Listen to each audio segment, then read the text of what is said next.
muito boa tarde a todos e a todas. Espero que de facto estejam a aproveitar este encontro que mesmo à distância nos aproxima e nos tem enriquecido bastante já nestes 2 dias. O meu nome é Ana Artur, como podem ver, sou docente no Departamento de Pedagogia e Educação, também faço parte da comissão organizadora e coube-me o privilégio, que muito me honra, de apresentar o conferencista de hoje, o pedagogo e amigo Américo Peças, e é com muito prazer e com muito afeto que o faço. Américo Peças realizou a sua formação inicial como professor do primeiro ciclo na Escola de Magistério Primário de Évora. É diplomado em Ciências da Educação, possui uma pós-graduação em Inovação Educacional e outra em Orientação Inclusiva, Educativa. É formador e consultor científico para a formação de professores e membro do movimento da Escola Moderna, tendo sido um dos fundadores do Núcleo Regional de Évora desta Associação de Professores. Na sua vida profissional tem estado sempre ao lado daqueles que mais precisam, na luta por uma educação mais inclusiva, na luta pela equidade e pela justiça social. Nesse âmbito, coordenou ou participou em vários projetos de desenvolvimento comunitário a nível nacional e internacional. Por exemplo, no quadro do 2º Programa Europeu de Luta contra a Pobreza. Foi diretor da Casa Pia de Évora e consultor de comissões de proteção de crianças e jovens. É cofundador e pertence a várias associações para a promoção dos direitos das crianças. Atualmente é assessor para a educação e assuntos sociais no Chapitão e faz supervisão científica de projetos de educação artística e de arte participativa. Está também envolvido num projeto de desenvolvimento de educação artística financiado pela Fundação Carlos Gulbenkian. Estamos perante um professor ativista, com uma vida profissional repleta de atividades em prol de uma sociedade mais humana e mais humanizadora. Como se pode perceber pelo seu currículo, é um homem de projetos ambiciosos, que ousa fazer e que faz acontecer. A sua presença hoje neste encontro tem um significado especial, a do retorno a uma casa que é e sempre será a sua.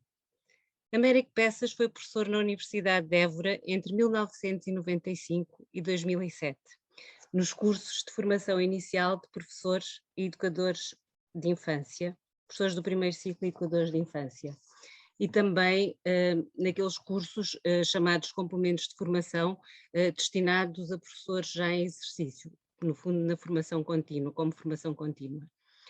Com o seu trabalho, com o seu pensamento crítico e progressista, em cooperação com outros colegas, contribuiu de forma decisiva para o projeto de formação inicial de educadores e professores na Universidade de Évora, que continuamos a cuidar, e que por ser projeto, e como próprio diz, e passo a citar, está comprometido com a vida e com o mundo, para acrescentar sentido à vida e ao mundo, e, nessa viagem a fazer com muitos, acrescentamo-nos em humanidade. Permite-me, desculpem-me, que termine com um apontamento mais pessoal. O Américo foi meu professor, e foi nessa condição que nos conhecemos.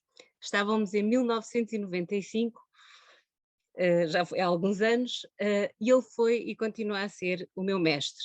Foi ele que me deu a conhecer o pensamento de Paulo Freire, Sérgio Nisa, Edgar Morin e muitas outras figuras que influenciaram e influenciam a pedagogia e a formação de professores. Nas suas aulas, utilizava os desenhos de Tonucci, que ouvimos na conferência de ontem, e com esses desenhos refletíamos sobre a escola. Partilhava connosco histórias de vida de crianças reais, que não habitavam os livros, mas a vida. Ativava a nossa consciência sobre a importância da escuta das crianças. Foi pela sua mão que mais tarde entrei para a Universidade de Évora. A ele devo a minha presença aqui hoje. Américo, muito obrigada por tudo e por estares aqui hoje conosco. A palavra é tua. Bem, muito obrigado, professora Ana Artur, querida amiga, por estas palavras tão generosas, que calam fundo, naturalmente.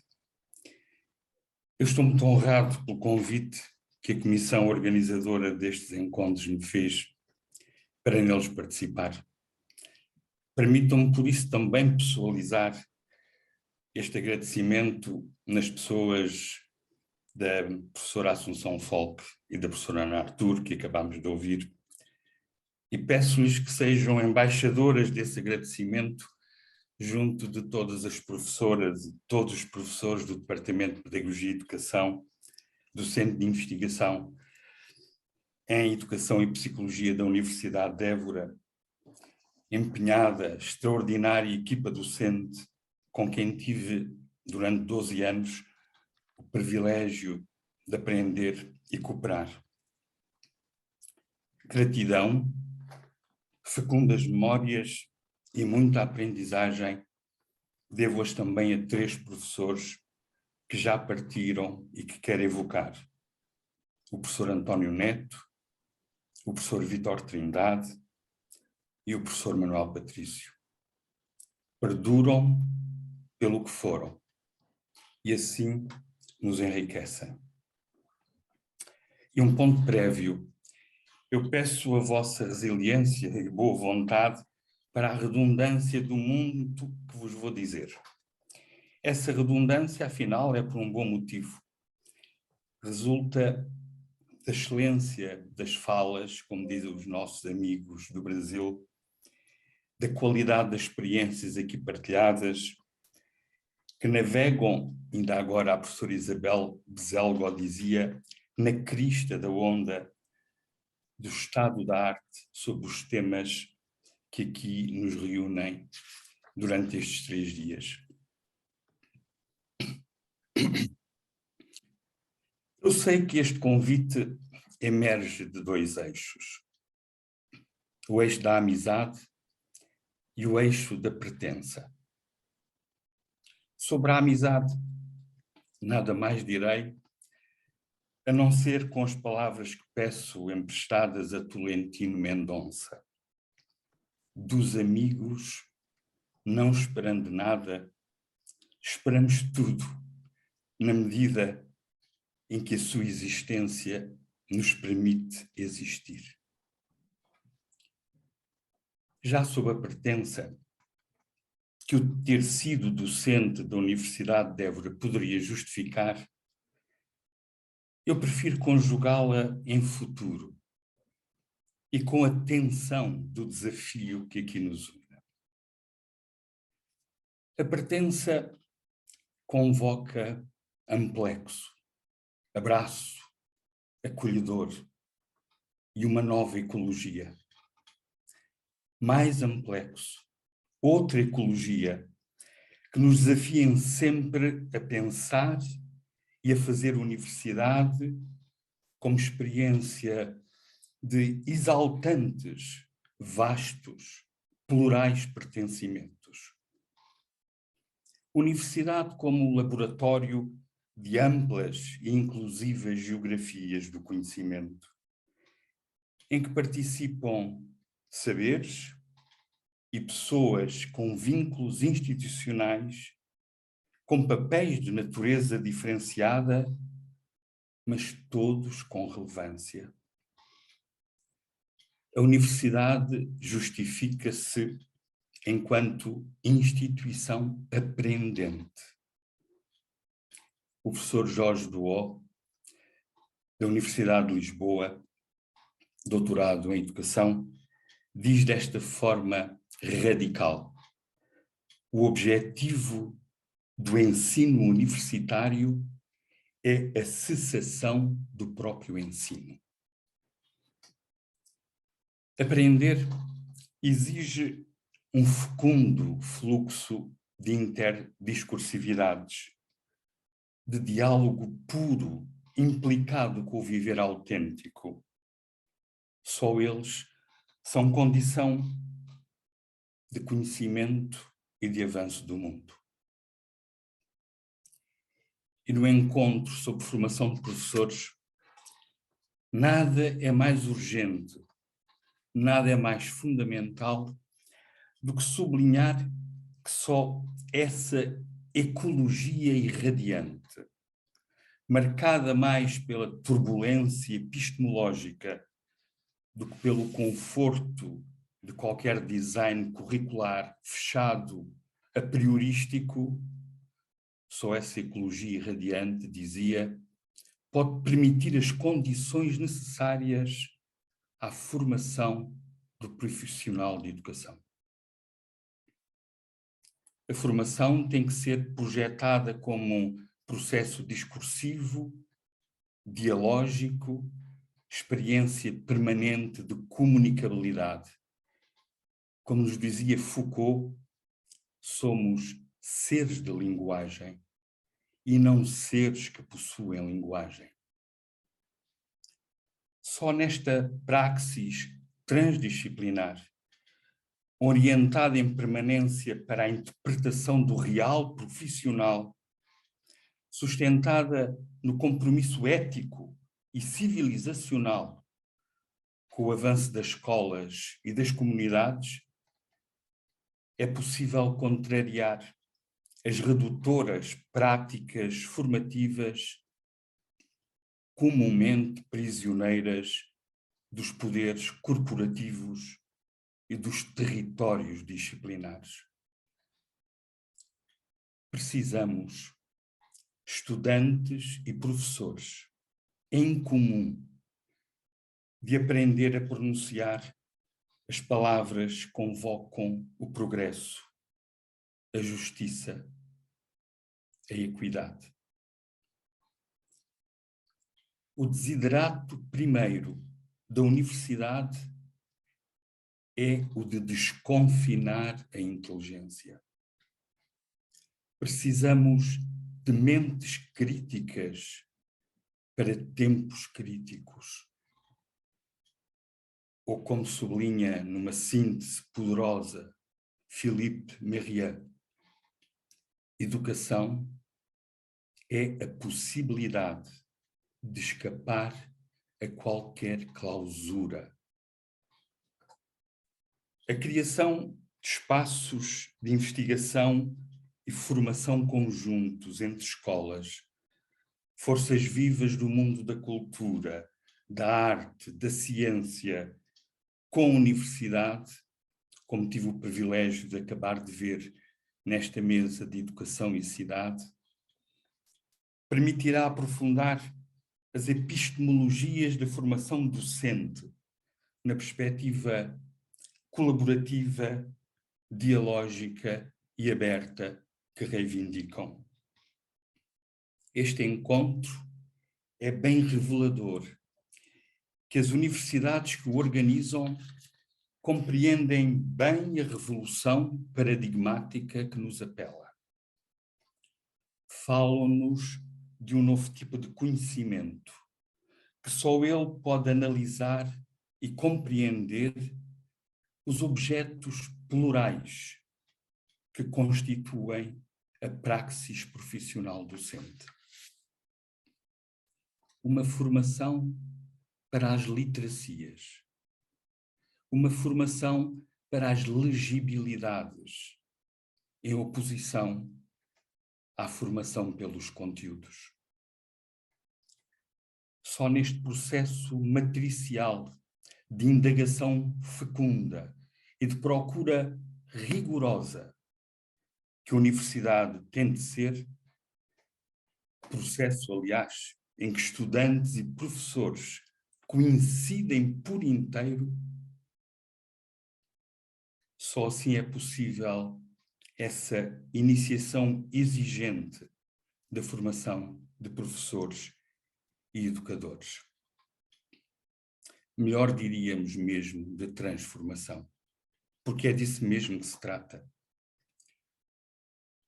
Transformar uma aluna, um aluno, que quase sempre e só foram ensinados, transformá-los agora em argonautas do conhecimento, a querer com eles muitos outros incluir nessa viagem apaixonante do aprender.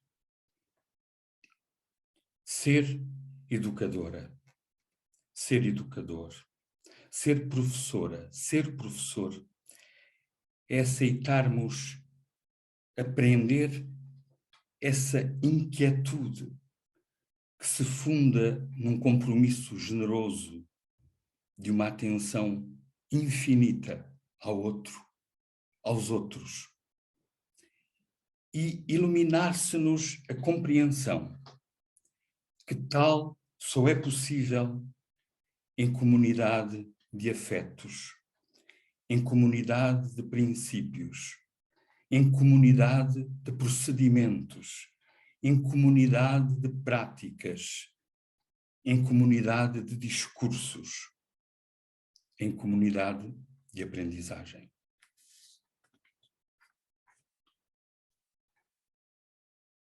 Chamei esta minha comunicação a escola como avanço do mundo ou a escola que nos faz humanos.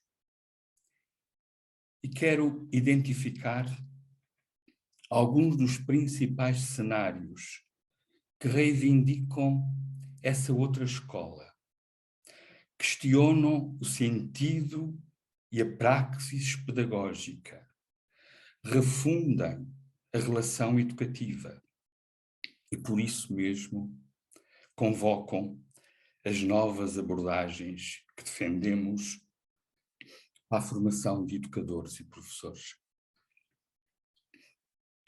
A primeira assunção, e a mais fundamental, reconhece a criança como um cidadão em potência absoluta de ser, socialmente competente e predisposto para conhecer.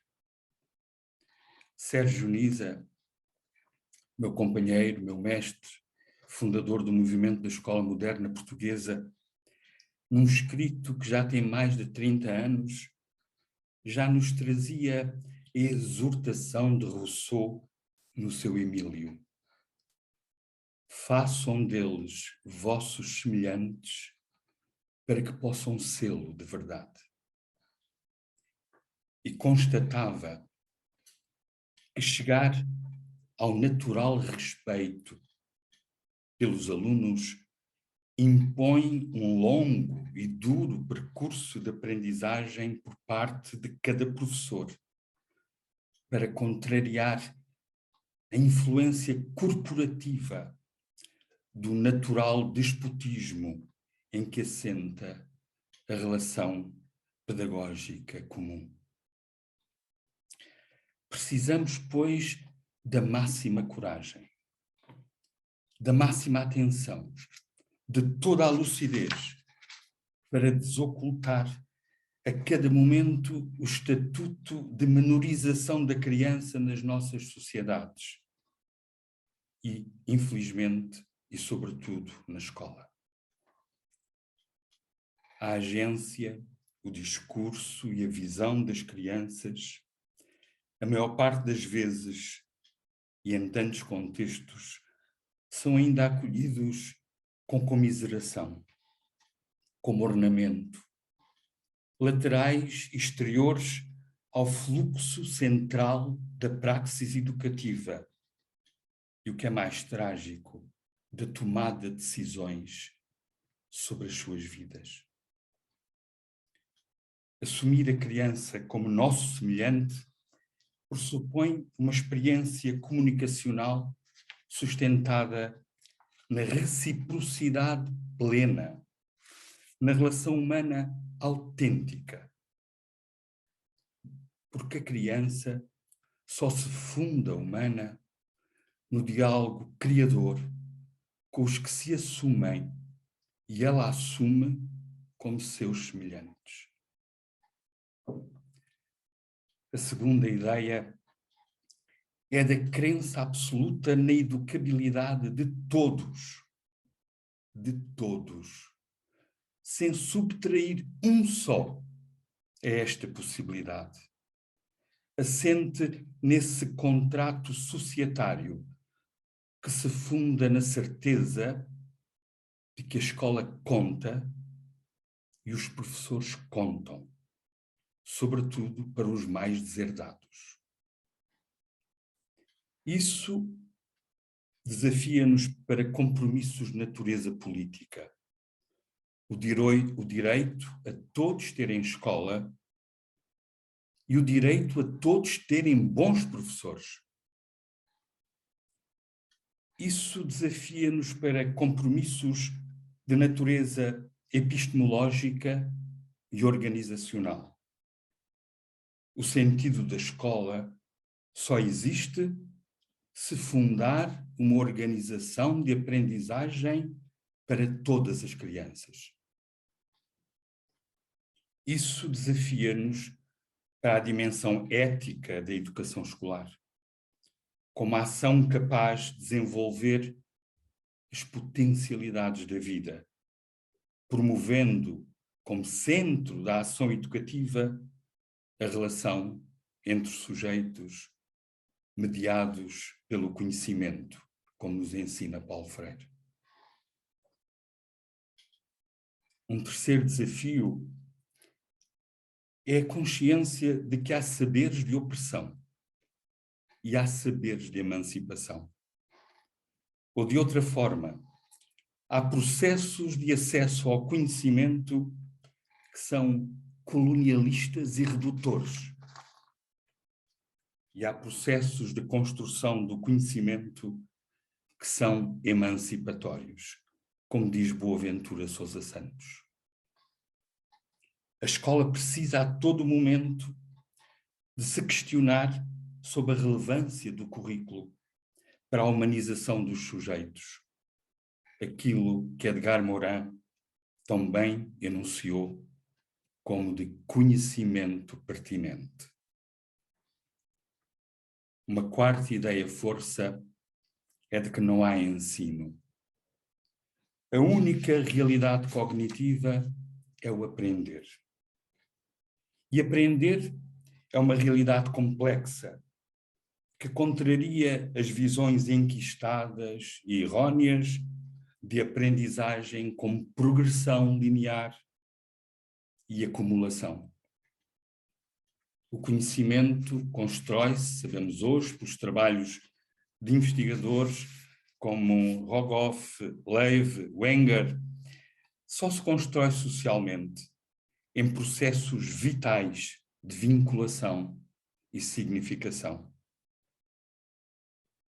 Em quinto lugar, constatamos que a escola será cada vez menos os espaços físicos que conhecemos com centralidade nas salas de aulas.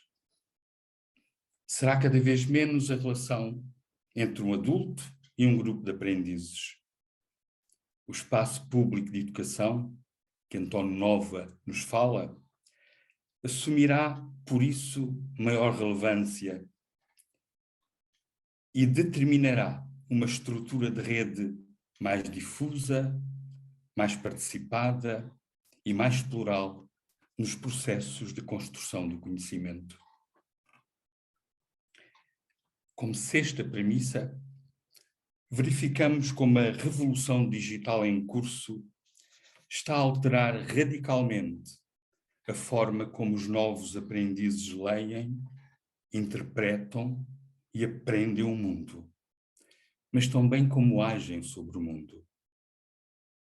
Nós, professores e educadores, temos que enfrentar com humildade e inteligência este desafio, sabendo que eles, como nos avisa Michel Serre, estão no mundo do computador e do smartphone, enquanto a maioria dos professores usam o computador e o smartphone.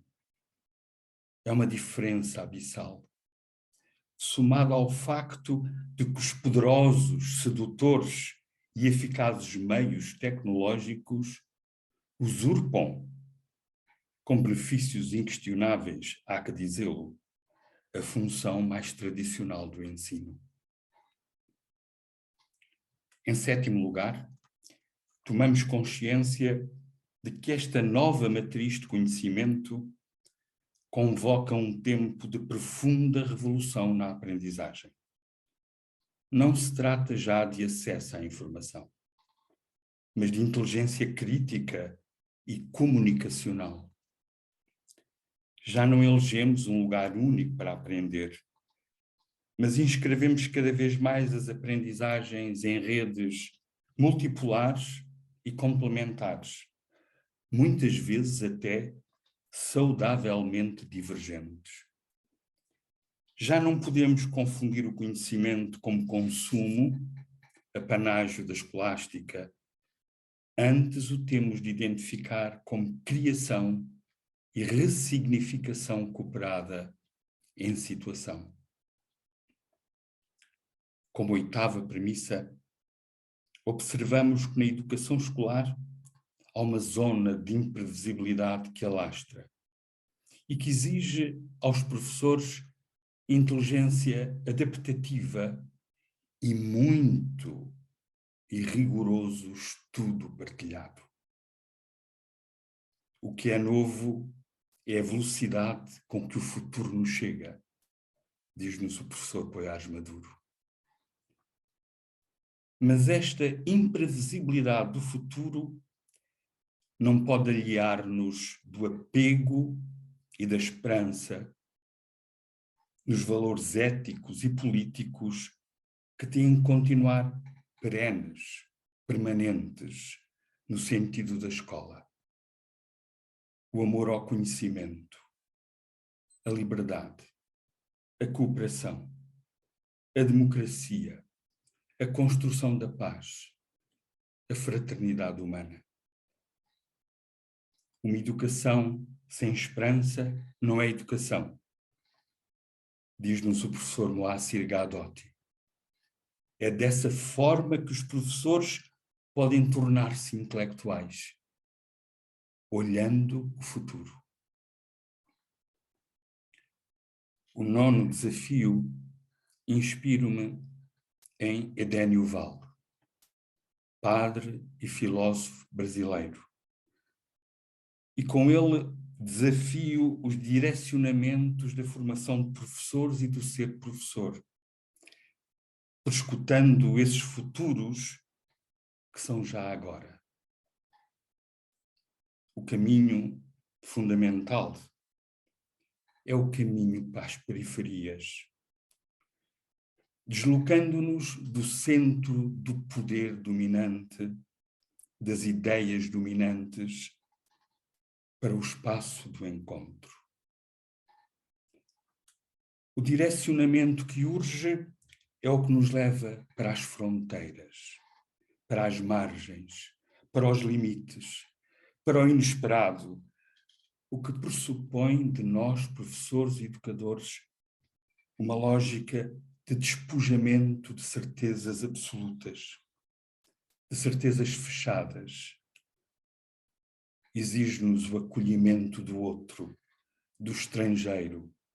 Exige-nos a absoluta alteridade. E sim, também a viagem para o deserto. Esse lugar que é um não lugar. E por isso nele se conjugam todos os lugares em possibilidade. Os vazios fecundos, as inquietações. O lugar da angústia luminosa, como lhe chama Maria Gabriela Lansol. Gosto de pensar a escola como um porto de mar. Dali partimos para as viagens do conhecimento. Ali nos voltamos a reunir para partilhar e enriquecer o que aprendemos. Dali nos projetamos para novos horizontes, num vai-vem de próximo e desconhecido, de proteção e ousadia, de íntimo e de plural, de interrogar e de aprender. Dessa tensão criadora fala bem a canção de Caetano Veloso, inspirando-se num poema de Pessoa. Navegar é preciso, viver não é preciso. A metáfora da viagem é muito fecunda para os processos do aprender. Infelizmente, a maior parte dos percursos escolares ainda são feitos em barcaças ferrugentas, janelas com vidros opacos, e que repete vezes sem conta o mesmo trajeto para um sítio que já nem sequer é lugar. E, no entanto, as nossas crianças e nós, todos temos destino de viajantes. Navegar é mesmo preciso. Aprender é mesmo vital. Desde cedo que me deparei com meninos marcados pelo desamor. O desamor tem muitas faces e muitos nomes. Pobreza, delinquência, negligência, incapacidade. Mas sempre me lembro de uma enorme professora da minha cidade, Maria Beatriz Sherpa Branco, minha mestra na arte do viver, que um dia escreveu para os meninos de um bairro social onde iniciávamos um projeto de desenvolvimento comunitário. Aquele menino cercado tinha um destino de pássaro. Em ter a casa nas árvores, em ver de cima os telhados. Aquele menino só de ave nunca ergueu o seu voo ao largo. Nunca lhe abriram janelas. E a cidade lhe roubou o seu espaço de estrelas. O desamor deixa vincos para toda a vida. O vinco deveria ser só para realçar a beleza, como numa saia, como numa camisa. Infelizmente, os vincos humanos são quase sempre da ordem das sombras, do sofrimento. E às vezes, distraídos, até confundimos tragicamente vinco com vínculo. Vínculo é a ligação vital, que não podemos viver sem ela. Esse fio precioso de amorosidade que só ele nos funda humanos. Eu fui aprendendo a importância do vínculo com meninos vincados pelo desamor. E com eles aprendendo a profissão. E porque são inseparáveis os vínculos entre a vida, a experiência vivida e a ciência, como nos diz a professora Maria da Conceição Passege, que amanhã iremos escutar, permitam-me contar duas histórias do meu ser professor. O Sandro tinha 15 anos e um rosto e uma alma precocemente enrugados. No dia em que entrou no Centro de Reeducação, que pertence à Direção dos Serviços Prisionais, com uma medida de internamento compulsivo de 2 anos e 6 meses, por cúmulo de crimes cometidos, cumpriram nele o ritual de cortar o cabelo à máquina zero, o que fazia ainda sobressair mais a dureza dos traços. Eu não sei se ele reparou sequer no olhar solidário que tentei com ele trocar. Só depois do Sandro cumprir o tempo de isolamento, o voltei a encontrar, para com ele conversar e para o convidar a integrar os ateliês de artes que a Escola de Circo do Chapitão organiza com os jovens em prisão. Quando me percebeu professor,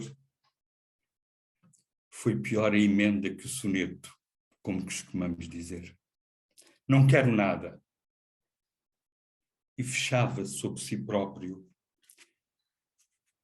fazendo-me aprender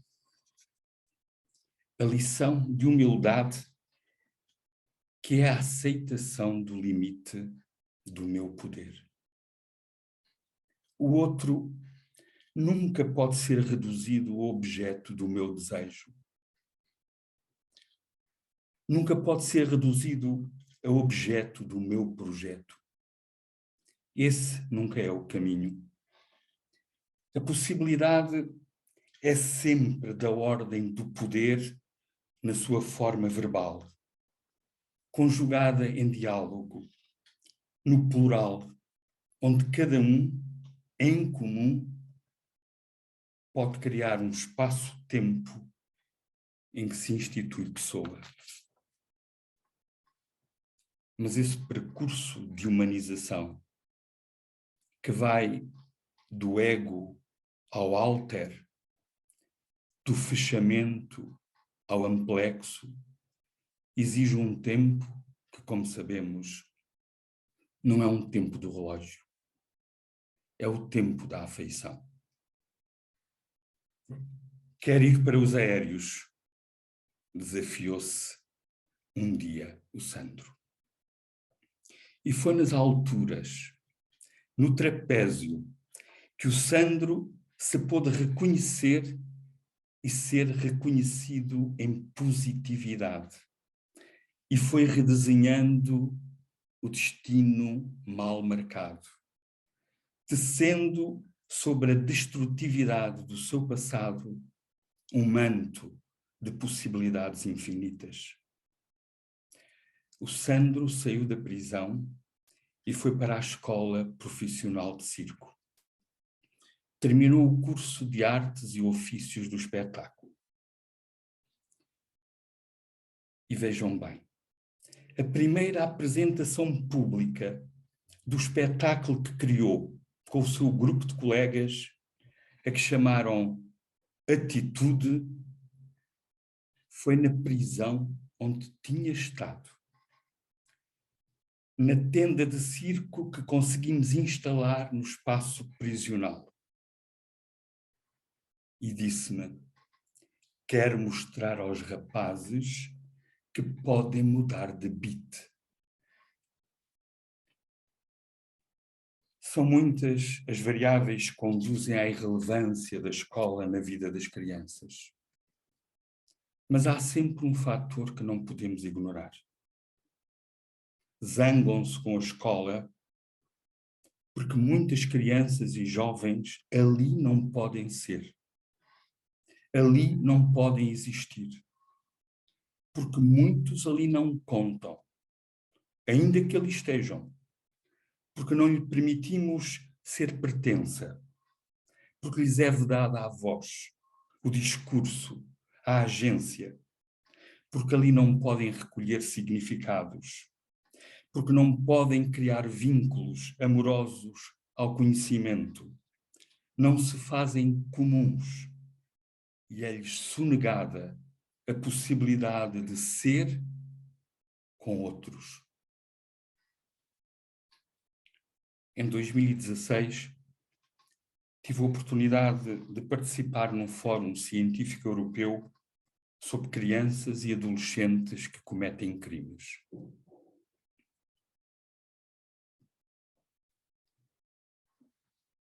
Um estudo alargado sobre a etiologia destes comportamentos desviantes revelou, o que não é surpresa, que as condições ecológicas em que crescem, pobreza, privação, maltrato, disfunção sociofamiliar, insucesso escolar, abandono escolar, são determinantes para os comportamentos ofensores que praticam. Mas o estudo revelava uma variável nova e de veras inquietante.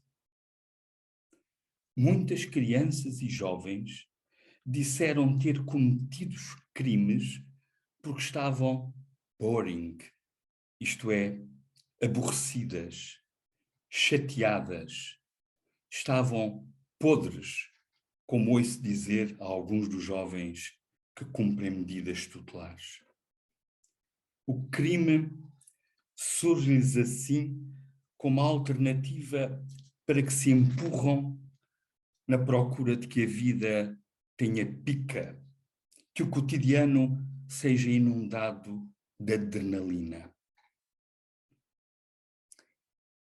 Os nossos percursos de vida e os nossos percursos escolares são às vezes tão áridos de implicação humana, tão frustros em compromisso social, tão neutros e assexuados, tão desertos de emoções autênticas, de compaixão pelo mundo, que nem damos por isso e forjamos inteligências centrípetas, ensimismadas, redutoras, raiz de todas as indiferenças e desamores. Os sentidos da escola e da aprendizagem escrevem-se no contraponto do nihilismo, da anomia destrutiva, do isso não é a minha praia, do não me apetece sair da minha zona de conforto, da vida light, da obesidade intelectual, da liquefação de valores para que nos alertava Bauman, do hiperindividualismo que nos isola, que aniquila a possibilidade de ser, de sentir, de ser sensível ao apelo do mundo.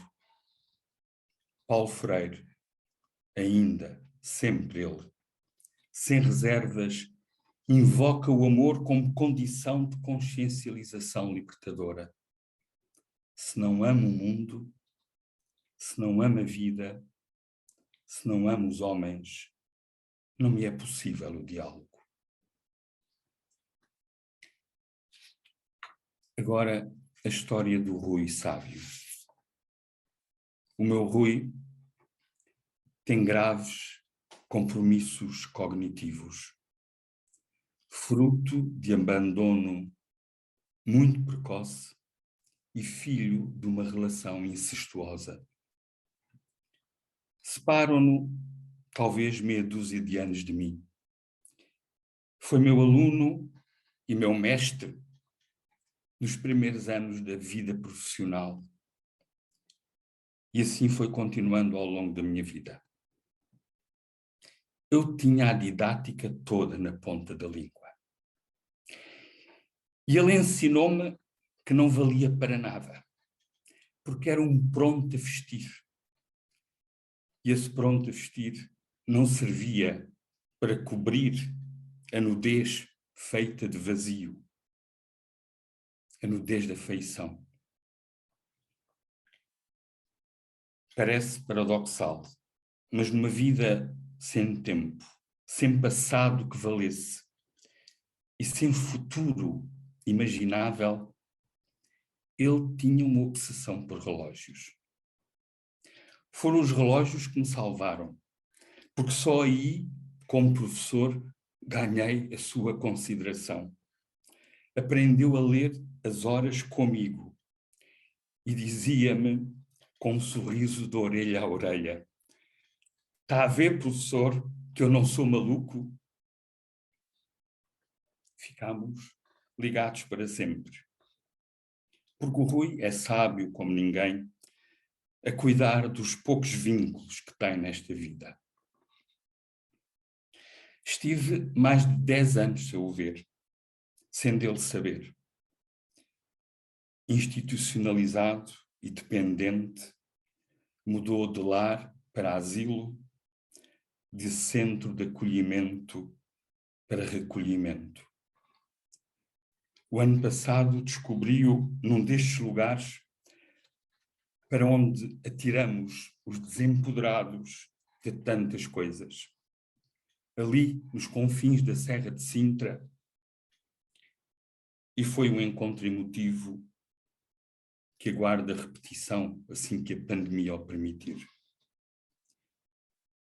E porque tudo o que tinha com ele me deu, eu guardo sempre na minha mesa de trabalho este tesouro. Uma lâmina de barbear descartável.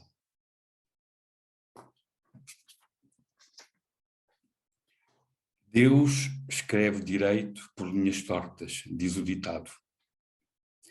O meu sábio é um cidadão oficialmente indigente. Mas para mim ensinou-me e ensina-me quase tudo o que é fundamental. Foi ele que me ensinou que a pergunta que nos funda professores e educadores é a inquietação de querer que todos os meninos e todas as meninas aprendam.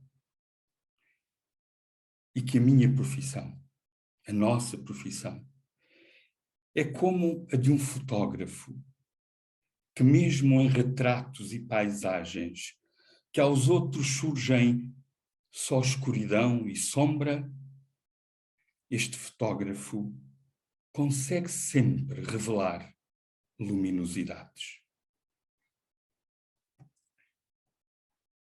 Aqui, aí, nessa casa que é a Universidade de Évora, em 2000, no quadro da Conferência Internacional Um Olhar sobre Paulo Freire, conheci o professor Basarab Nicolescu, um dos mais profícuos pensadores sobre o paradigma transdisciplinar.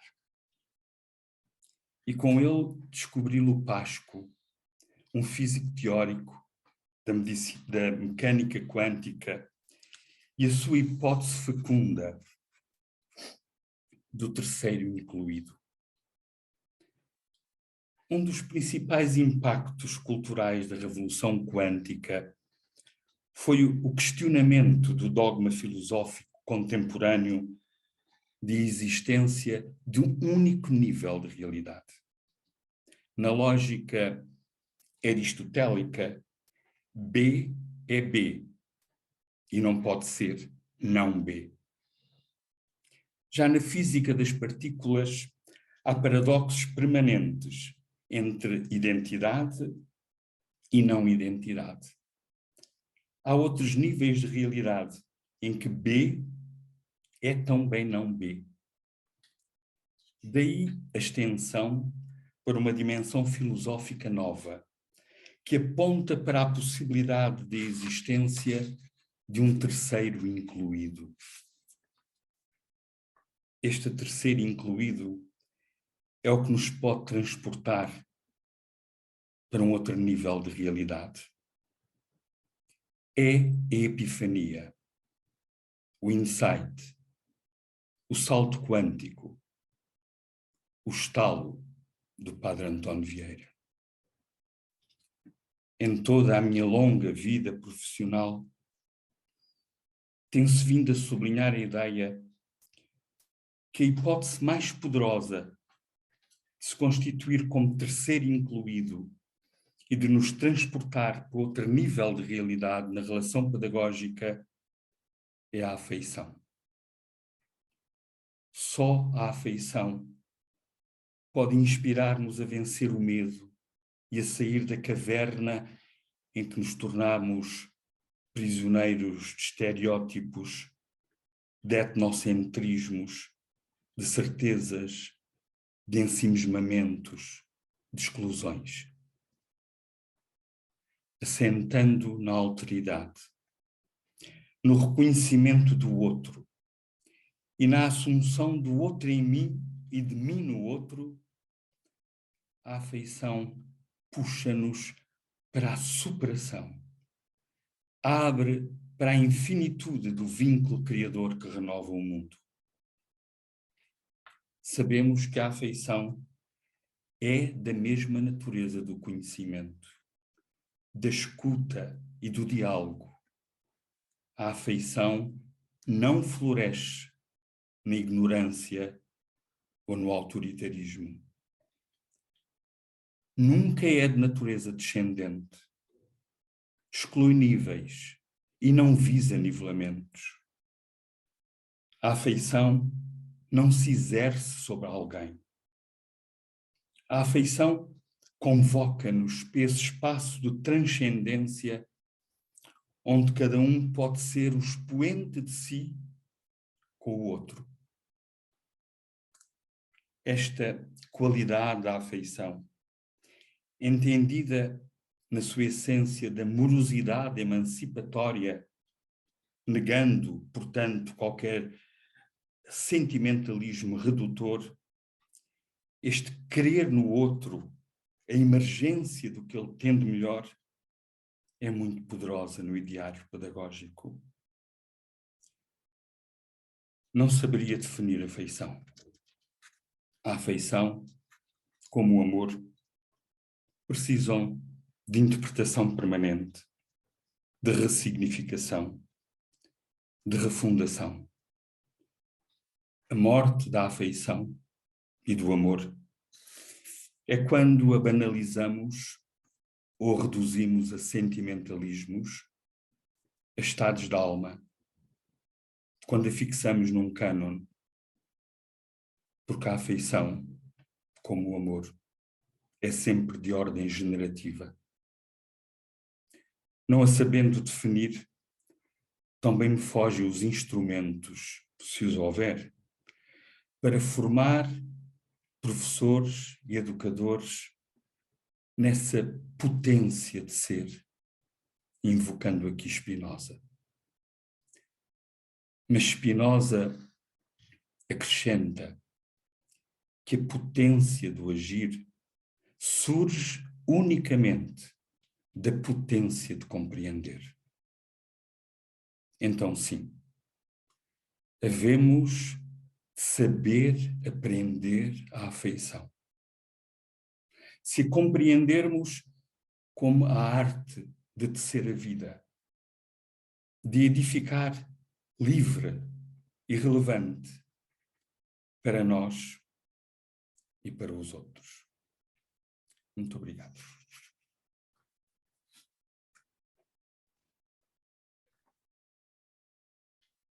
Muito obrigada, nós, Américo, por este momento tão forte e tão emocionante que tivemos a oportunidade de escutar, e que muitos dos assistentes, dos participantes nesta conferência foram comentando de modo muito emocional e agradecendo muito as tuas palavras e agarrando naquilo que foram algumas das metáforas que aqui evocaste relativamente a todas essas premissas que apontaste relativamente à formação de professores. Eu abri agora o tempo de debate. Neste momento não temos propriamente questões, temos muitos comentários a agradecer, a aplaudir de pé, inclusive parece mesmo escrito, estou a aplaudir de pé, bravo. Portanto, peço-vos, por amorosidade freiriana, um dos comentários da Inês. Pronto, colegas brasileiras também a agradecer. Tu consegues ler, certo? Consigo. E Pronto. obrigado. Obrigado a todos. Então, temos agora aqui uma pergunta pela nossa colega Ângela Balsa. Boa tarde, Américo. Falou da irrelevância da escola na vida das crianças. Creio que também podemos falar da irrelevância da vida na universidade. O que lhe parece? Obrigada, Ângela, pela pergunta. É daquelas perguntas inteligentes que têm a resposta lá dentro, naturalmente. E a relevância da universidade está bem patente neste encontro que, infelizmente, por razões profissionais, não tive a possibilidade de acompanhar tanto quanto podia, mas num olhar breve sobre os resumos que me fizeram chegar, verifico que, efetivamente, estas universidades e estes professores e estes estudantes, em comunidade alargada e plural de aprendizagem, estão, efetivamente, volto a dizer, na crista da onda do estado da arte, sobre o que é conhecer, sobre o conhecimento pertinente, sobre a dimensão ética do conhecimento, para que não seja assumido como poder, na sua forma substantiva, mas como poder na sua forma verbal. Lembro que o Yuval Harari, no seu livro 21 lições para o século XXI, chama a atenção que o maior perigo que podemos todos viver nas próximas décadas é o aumento do número daquilo que ele chama irrelevantes. Irrelevantes por razões que se prendem naturalmente com a evolução do trabalho, com a evolução tecnológica, mas também com a falência das instituições educativas não serem capazes desta construção do conhecimento como implicação social, do conhecimento como fator de avanço de cidadania. Por isso, quando a professora Ângela Balsa, minha querida amiga, faz a pergunta, tem toda a razão. Este é o grande desafio, fazer com que cada estudante, no seu percurso, se faça cidadão relevante. Eu só posso agradecer o trabalho magnífico que este grupo fantástico está a fazer, está a promover. É, efetivamente, um trabalho relevante, porque não é só um discurso baseado em dimensões teóricas no sentido de desprovidas de vida. É a verdadeira teoria, é uma praxeologia, é um elaborar de conhecimento grávido de vida autêntica. Obrigada, Américo. Estava aqui a pergunta, penso que eu não sei se sabia, mas a Ângela voltou, perguntava também, poderá esta relevância ser transformada se nos conseguirmos transformar em instituição que se quer realmente aprendente, não é? Penso que contemplaste parte da resposta. Não sei se queres acrescentar mais alguma coisa. Não, efetivamente, mas hoje é um dado adquirido e é tal forma adquirido que é bonito ver que os nossos discursos já são construídos nessa base. Os trabalhos que vocês aqui demonstram, volto a dizer, peço desculpa da redundância, mas revelam bem que aprender é um ato de implicação. Só assim é possível que o aprendente e aquele que todos somos. Eu gosto muito daquela ideia de que quando estamos num processo investigativo, professores da universidade, estudantes, crianças, todos somos semelhantes. Todos, efetivamente, nos encontramos no mesmo espaço. Todos somos equivalentes. Isso dá-nos uma força tremenda. É o desabar da universidade como hierarquia, como centro de saber, para a universidade como espaço aprendente que promove nos territórios mais aprendizagem, que conta, a universidade que conta para a vida humana, que conta para o progresso. Obrigada, então. Mais alguma questão que queiram colocar nos participantes?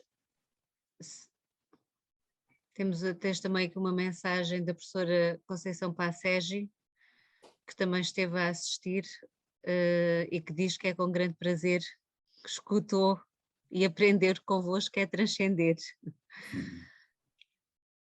Obrigada pelos comentários que estão aqui a deixar. E estou Temos desejando ainda ouvir, peço desculpa, estou desejando ouvir amanhã a professora Conceição Passegi, porque naturalmente é isto, aprendemos uns com os outros, e eu, como curioso, porque temos que ser curiosos, fui ler alguns escritos e fiquei impressionado com a qualidade investigativa e com as assunções que a professora, a partir dessa investigação, partilha connosco. E como nos faz avançar sobre esse desocultar da criança que é tão fundamental e que nós pensamos estar adquirido.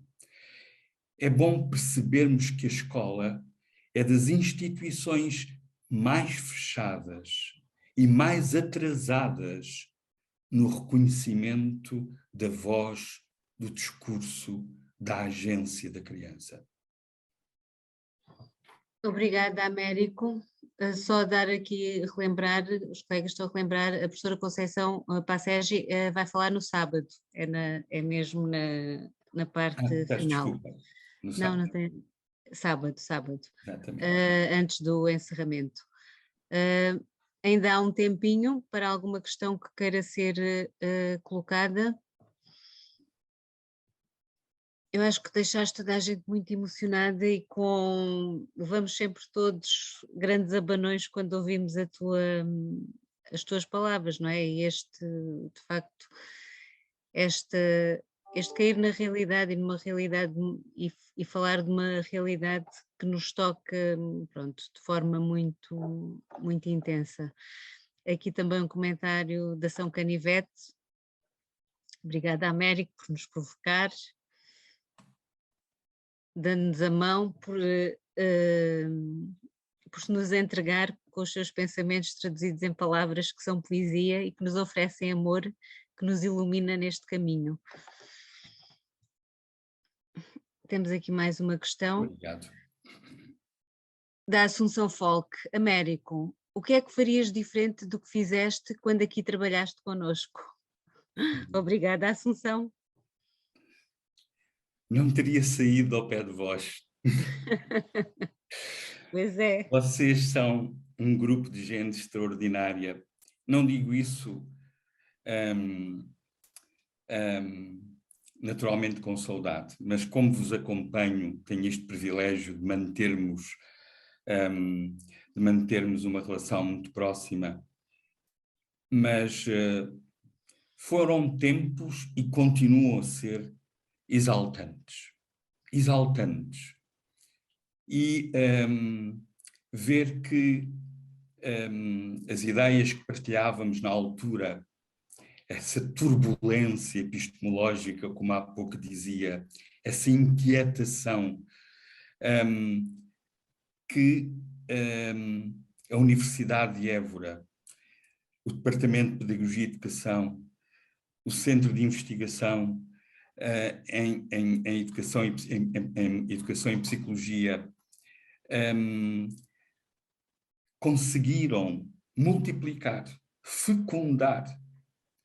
Só vos podemos dar os parabéns e ver hoje que constituíram uma comunidade de aprendizagem. Eu vi o filme que passou logo no início na Educação e Cidade e emocionei-me ao ver tantas das nossas alunas a serem hoje protagonistas da mudança.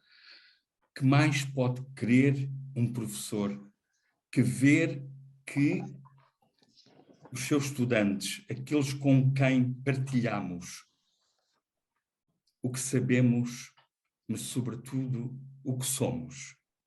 Porque a doação é disso que se trata. É dar o que somos, a nossa essência. E que essa essência se multiplicou, se fecundou, é um privilégio. A vida, assim, é um privilégio. Penso que o privilégio é muito nosso, não é? E como foi dito na apresentação, de facto, esta comunidade que se constituiu tem a tua marca mesmo.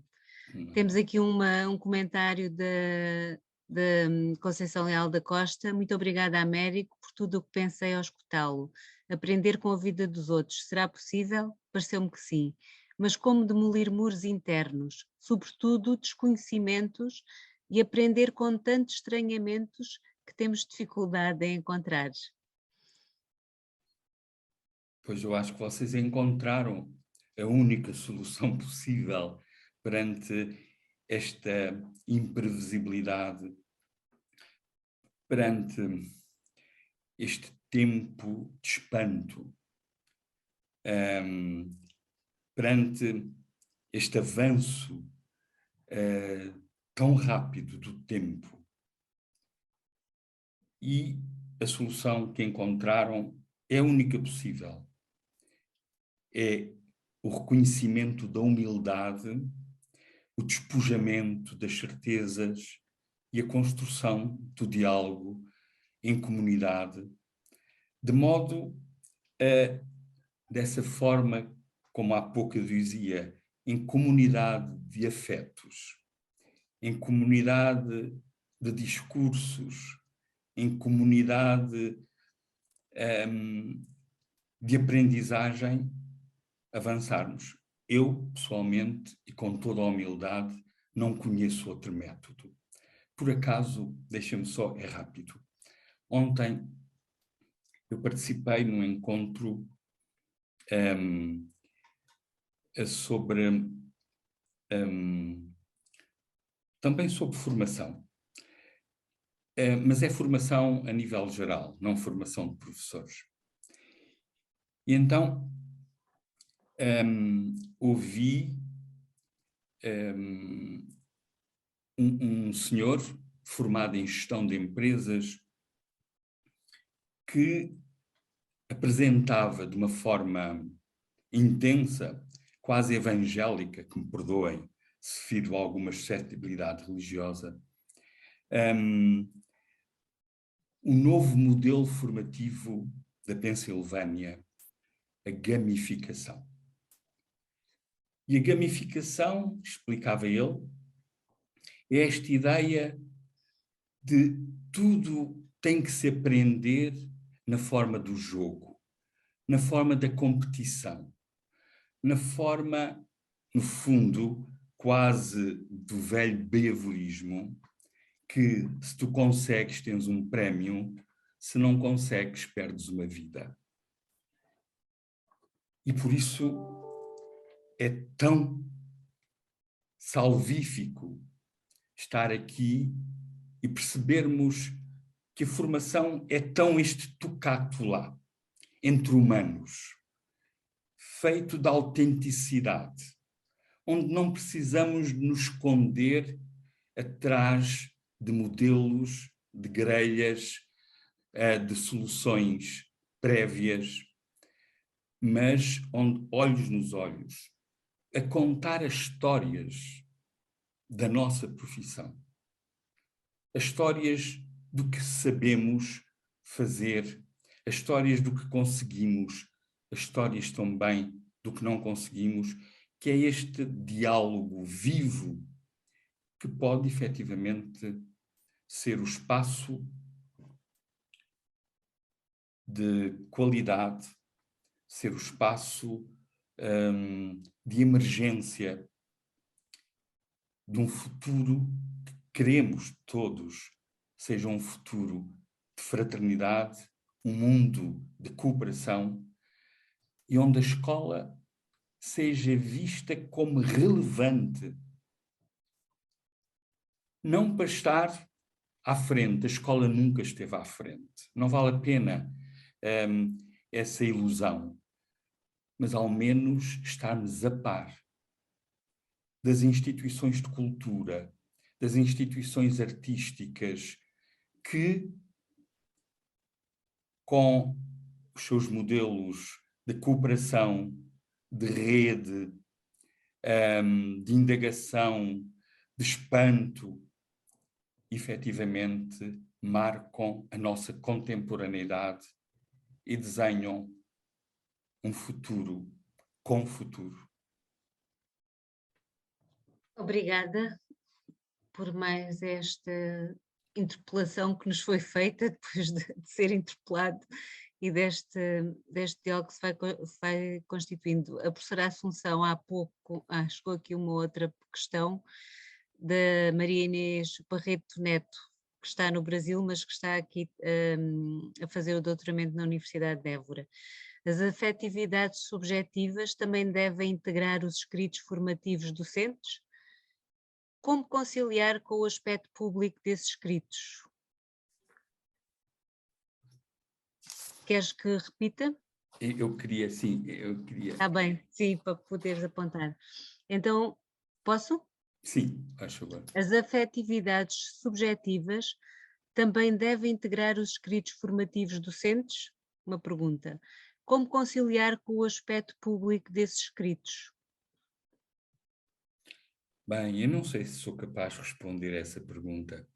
Eu compreendo-a. Uma primeira parte, eu responderia, volto outra vez, peço desculpa à professora Maria da Conceição Passés, mas o que ela diz é, efetivamente, o que eu penso sobre isso. É inseparável o vínculo entre a vida, a experiência vivida e a construção da ciência. É a questão que hoje se coloca dos dados, do direito à privacidade, eu não tenho isso resolvido. Enfim, é tanta vida. Eu faço parte, como já perceberam, de um espaço que é um espaço de educação artística, neste momento. E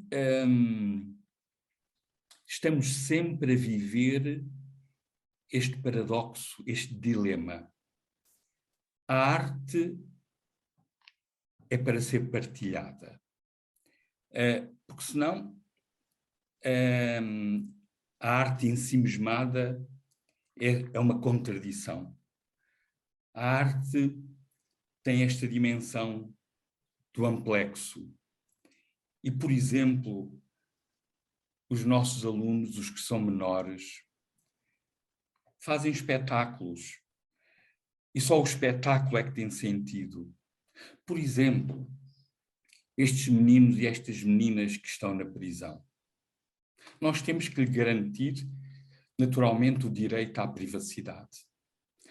Não podemos fazer vídeos, não podemos fazer fotografias e publicar com as suas faces, sobretudo porque estão em situação de vulnerabilidade. Mas, por outro lado, sabemos que a sua reorganização, como a de todos nós, passa por poder ser outro, e para poder ser outro, isso tem que ser num espaço social, num espaço de encontro. Então, este é um dilema que não conseguimos nunca resolver e que vamos fazendo por ensaios, tentativa e erro, fugindo um pouco aos protocolos, fugindo ao que deve ser, procurando sempre, sempre a salvaguarda desse direito à privacidade, mas ao mesmo tempo sabendo que para estes meninos, que são sempre olhados na sua dimensão de sombra, estarem no meio de um palco, com a luz sobre eles, a mostrarem o que conseguiram, é a condição da transformação. Eu sei que a pergunta tem outra dimensão. Eu fugi de propósito para aqui, porque a outra eu deixo-a mais para os cânones universitários. E peço desculpa, mas acho que é demasiado técnica para uma conferência desta natureza. Obrigada, Américo.